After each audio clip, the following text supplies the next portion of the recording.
ৰাখী বন্ধন এনে এটা পবিত্ৰ সম্বন্ধৰ উৎসৱ।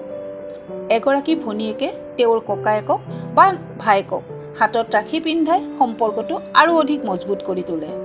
ভাতৃৰ হাতত এয়া ৰক্ষা কৱচ বান্ধি দিয়ে। লগে লগে ককায়েক বা ভায়েকজনেও ভনীয়েক বা বায়েকজনীক প্ৰতিশ্ৰুতি দিয়ে সকলো বিপদতে তেওঁৰ কাষতেই থাকিব। কিন্তু কোনো এগৰাকী নাৰী বৰ্তমান সময়ত সুৰক্ষিত নহয়। এয়া লাগিলে ঘৰ, অফিচ, স্কুল, হস্পিটেল নাইবা ৰাস্তা পদূলিতেই নহওক বা কিয়। পুৰুষে নাৰীক কেতিয়া সন্মান কৰিবলৈ শিকিব? কিন্তু সকলো ক্ষেত্ৰতে সকলো পুৰুষ একেই নহয়। বৰ্তমান সময়ত সেইসকল পুৰুষো লজ্জিত হৈছে যিসকল পুৰুষে নাৰীক সন্মান কৰি আহিছে। এই ৰাখী বন্ধন উৎসৱটো সেইদিনাখনেই সফল হ'ব যিদিনাখন প্ৰতিজন পুৰুষে প্ৰতিগৰাকী নাৰীক নিজৰ ভনী বা মাতৃৰ বুলি ভাবিবলৈ আৰম্ভ কৰিব।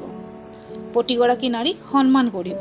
প্ৰতিজন পুৰুষক আজি এই পবিত্ৰ দিনটোতে অনুৰোধ কৰিছোঁ, প্ৰতিগৰাকী নাৰীক সন্মান কৰিবলৈ পণ লওক। প্ৰতিগৰাকী নাৰীক বিপদত সহায় কৰিম বুলি আগবাঢ়ি আহিম বুলি মনতে এবাৰ ভাবক।